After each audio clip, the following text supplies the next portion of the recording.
Eh, Kali ini kita akan melanjutkan kuliah komputasi numerik kita. Kita sampai di chapter yang kedua setelah kita menyelesaikan chapter yang pertama. Chapter yang kedua ini kita akan belajar mengenai programming dan software.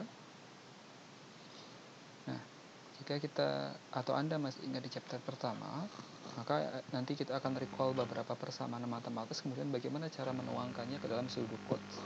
Nah, untuk implementasi dalam Excel atau MATLAB yang seperti dikatakan dalam buku ini akan saya sampaikan di perkuliahan yang PJJ yang lain. Oke, yang pertama kita menggunakan persamaan ini kita udah untuk kasus yang parasut yang pertama kita udah mendapatkan satu persamaan percepatan terhadap gaya dV dibagi dt sama dengan G minus C dibagi M kali V. Kita juga belajar menyelesaikan persamaan meskipun itu tidak selesai karena saya perlu recall untuk persamaan diferensial biasa menggunakan metode Euler.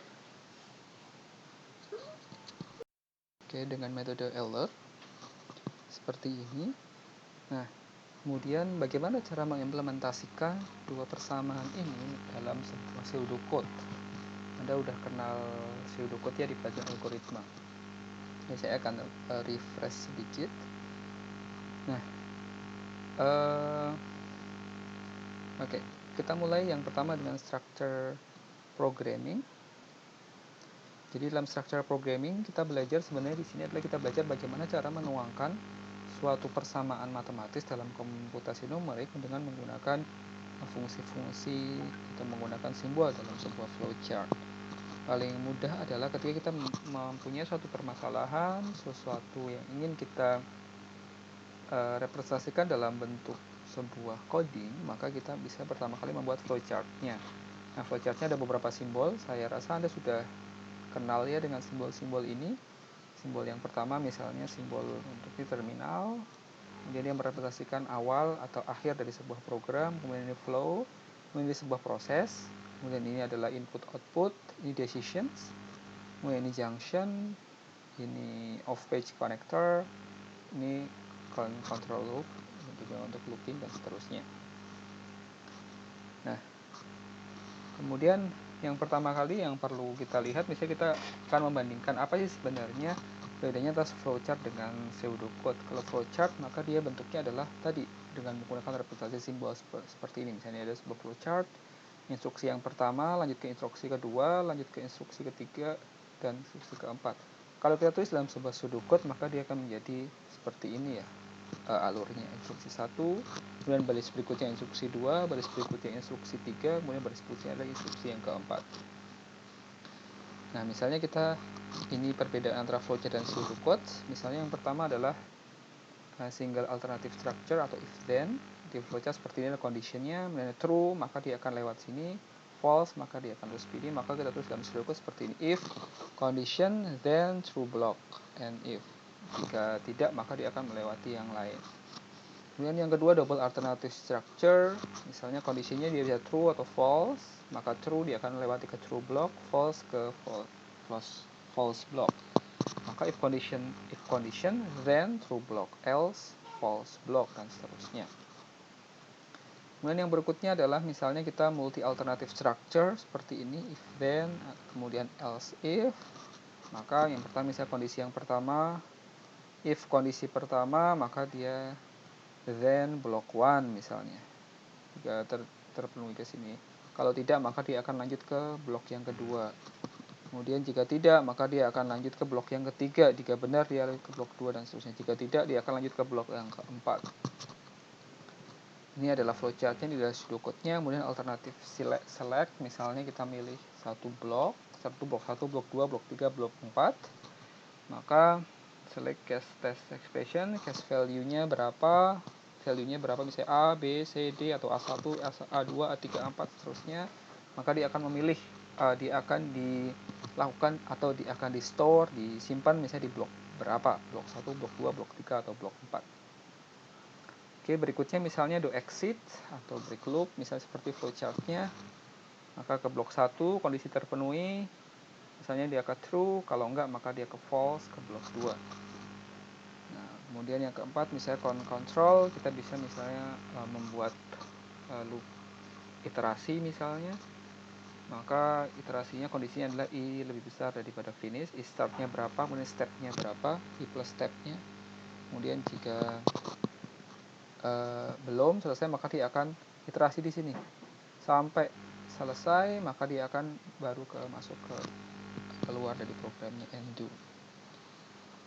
Oke, misalnya kita langsung ambil sebuah contoh dari persamaan yang pertama tadi misalnya, atau misalnya kita lihat dari sini, ini adalah akar-akar suatu persamaan kuadrat, ax kuadrat ditambah bx ditambah c, maka dia dapat ditentukan hasilnya, akar-akarnya dengan menggunakan persamaan ini ya, kita kenal ya, persamaan matematis SMP ya, atau SMA SMP.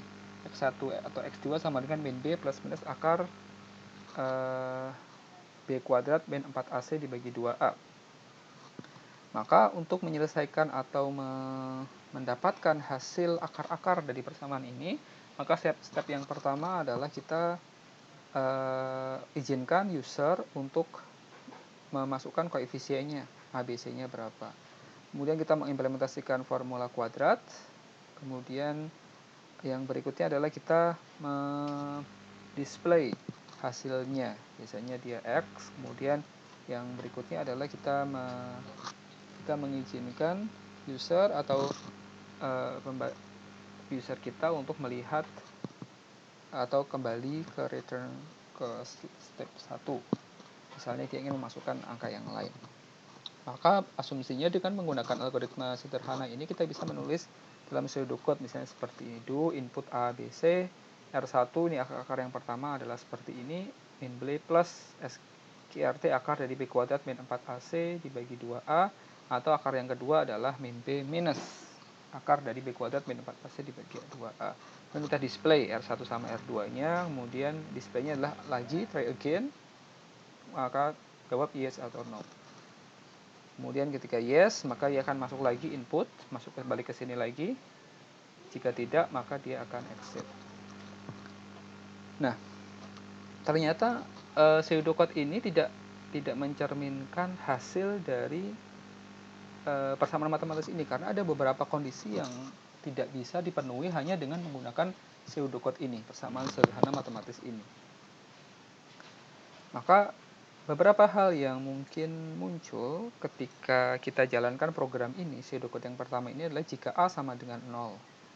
Misalnya jika A sama dengan 0. Kalau misalnya kondisi seperti ini kan tidak ada pilihan ya, A sama dengan 0 atau bukan, tidak ada pilihan.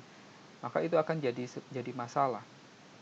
Jika A sama dengan 0, maka biasanya terjadi masalah karena pembaginya sama dengan 0. Oleh karena itu, kita harus membagi dia menjadi beberapa alternatif. Yang pertama, jika A sama dengan 0 dan B tidak sama dengan 0, maka hasilnya akar-akarnya adalah hanya punya satu akar, yaitu min C dibagi B. Kemudian jika B sama dengan 0, jika A sama dengan 0, B tidak sama dengan 0, maka hasilnya akar-akarnya ini. Jika A sama dengan 0, B sama dengan 0, maka tidak ada solusi, maka masalah ini adalah trivial. Solusinya adalah solusi trivial. Kemudian yang kedua adalah jika A tidak sama dengan 0, maka terjadi dua kasus yang mungkin muncul. Kita bisa dapatkan hasilnya dengan menggunakan diskriminannya. Jadi diskriminan itu sama dengan B kuadrat min 4AC. Jika D lebih besar atau sama dengan 0, maka kita dapat dua akar yang real. Kemudian jika D kurang dari 0, maka kita dapat dua akar yang kompleks. Oleh karena itu, dari adjustment yang kita lakukan setelah kita mengevaluasi pseudocode yang pertama adalah kita bisa menuliskan di pseudocode yang kedua berdasarkan beberapa parameter atau beberapa masalah yang mungkin timbul, kemudian bagaimana cara menyelesaikannya. Nah, yang pertama kita bisa melihat, kita bisa nyatakan ini, case-case yang ini menjadi pseudocode seperti ini. Jika input A, B, C, R1 sama dengan 0, R2 sama dengan 0, I1 sama dengan 0, I2 sama dengan 0. Oke, jadi pertama kali kita masukkan semuanya, parameternya kita kosongkan ya, R1, R2, I1, I2. Jadi pertama kali user masuk, dia semuanya tidak ada nilai di R1, R2, I1 maupun I2. Kemudian kita masukkan beberapa alternatif penyelesaian yang kita nyatakan tadi di awal. Jika A sama dengan 0, lalu jika B tidak sama dengan 0, kasus yang ini ya, maka R1 sama dengan min C dibagi B. Jika tidak, maka B sama dengan 0, maka hasilnya adalah trivial solution.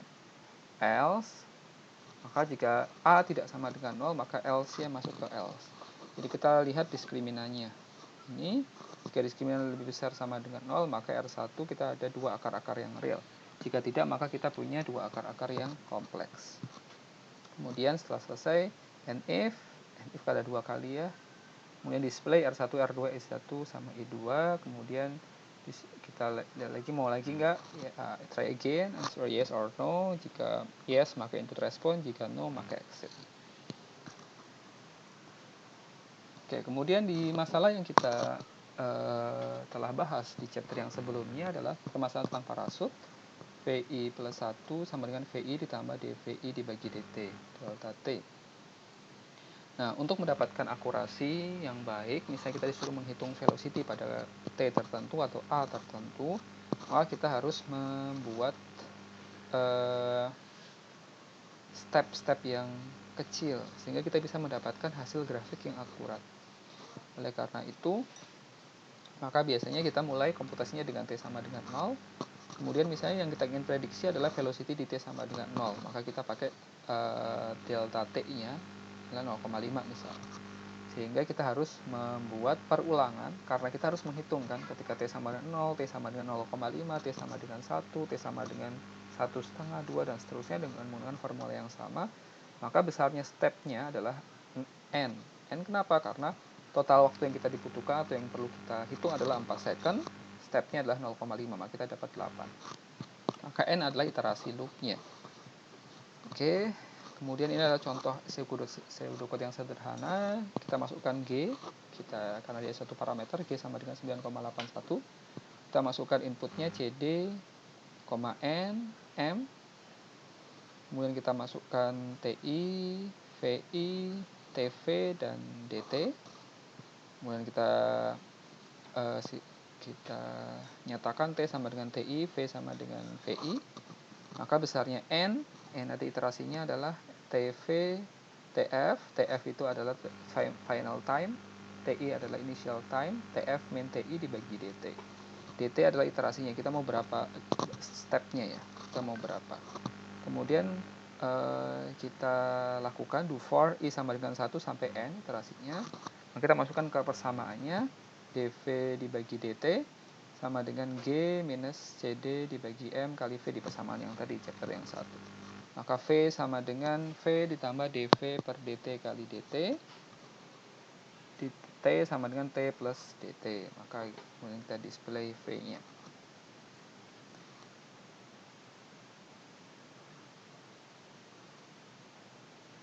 Nah, ternyata dari simpel yang program ini mungkin ada beberapa hal yang perlu kita lakukan koreksi. Salah satu masalah yang mungkin timbul adalah it will work only if the computation interval is evenly divisible by the time step. Oke, jadi di sini interval komputasinya itu program ini hanya akan bekerja jika iterasinya kita nyatakan dengan tadi pembagian antara final time dibagi TI dibagi dengan time step-nya. Maka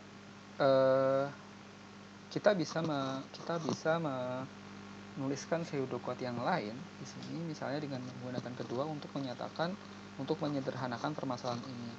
Jika G sama dengan 9,81, inputnya sama ya, persamaan ini. TI sama dengan TV. Maka kita lihat H itu adalah DT ya, hanya sama dengan DT. Maka if T ditambah, kalau yang tadi kita perlu nyatakan jumlah iterasinya di sini, N.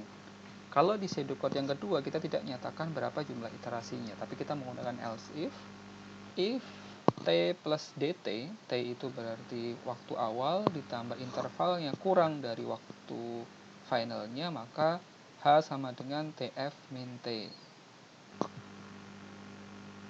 Oke, H itu berarti durasinya ya, TF final time-nya dikurangi T. Kemudian kalau itu tidak kalau misalnya itu terbukti misalnya T plus dt lebih besar dari TF, maka dia end if. Jika tidak, maka dia akan mengerjakan ini, dv dt sama dengan masukkan persamaannya J min CD dibagi M kali V, V sama dengan V ditambah dv per dt kali H, T sama dengan TF. Jadi kalau yang pertama kita pakai iterasi for n, iterasinya sejumlah n. Kalau yang kedua kita menggunakan if.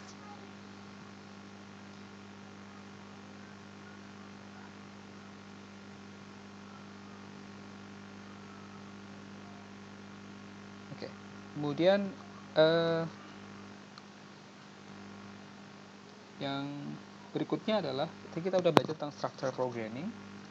Structure programming intinya adalah bagaimana kita merepresentasikan persoalan matematis atau persamaan matematis yang ingin kita selesaikan dengan menuliskannya di simbol flowchart, kemudian kita nyatakan dalam pseudocode. Dan yang kedua adalah modular programming. Jadi ketika kita menuliskan sebuah coding, maka biasanya dia sangat panjang, kita menyelesaikan masalah yang sangat kompleks, maka kita perlu membuat, atau biar efektif, maka kita membuat dia menjadi subprogram atau modul, sehingga kita bisa lihat secara lebih efisien. Kita bisa memeriksa ketika misalnya satu masalah muncul ketika kita ngoding, maka dengan kita bagi dia menjadi sebuah subprogram atau modul, kita bisa mengoreksi di modul itu aja. Kita tidak harus mengoreksi keseluruhan coding yang kita buat. Akan tetapi kalau misalnya kita tidak membagi dalam sebuah subprogram atau modul, maka biasanya kita akan kesulitan untuk mengecek bagian mana yang bermasalah. Oke, dan ini sering kita nyatakan, kita pakai di dalam bentuk bahasa pemrograman apapun. Nah, biasanya ada dua tipe prosedur yang biasanya umum, yaitu function kemudian subroutine. Oke, misalnya function yang kita function alert dt, t. Misalnya seperti ini, kita ingin memasukkan persamaan notasi-notasi atau parameter-parameter yang ingin kita masukkan atau kita input dalam sebuah program. Kita bisa menggunakan misalnya function alert, artinya di modul function alert di situ adalah fungsinya untuk merepositori semua input yang dimasukkan oleh user, sehingga kita tidak ada lagi di sini input dt, ti, tf atau yi. Kita lihat di figur yang kedua. Nah, kemudian outputnya tinggal kita hitung di sini di rutin yang ini. Oke, jadi kalau misalnya kita tidak menggunakan pseudocode ini, maka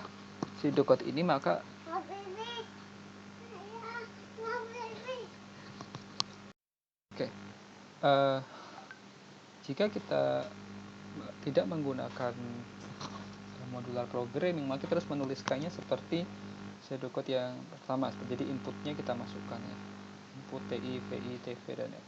Kalau misalnya kita pakai modular, maka kita bisa pisahkan misalnya mana inputnya di repository di subroutine yang mana atau di modul yang mana, kemudian eksekusinya ada di modul yang mana, kita bisa lakukan di situ. Jadi itu sebenarnya akan mempermudah ketika kita menuliskan program dalam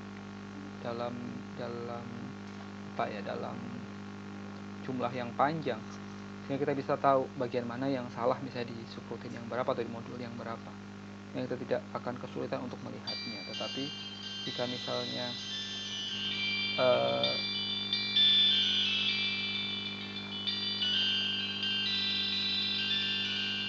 jika misalnya kita tidak lihat itu, tidak menggunakan itu, maka kita bisa akan kesulitan untuk melihat atau memeriksa coding dalam jumlah yang panjang. Oke, untuk berikutnya ini contoh kasus ya penerapannya di Excel atau di MATLAB, saya akan coba buatkan di video yang lain, masih di chapter ini. Oke, terima kasih, sampai ketemu di video yang berikutnya. Selamat siang.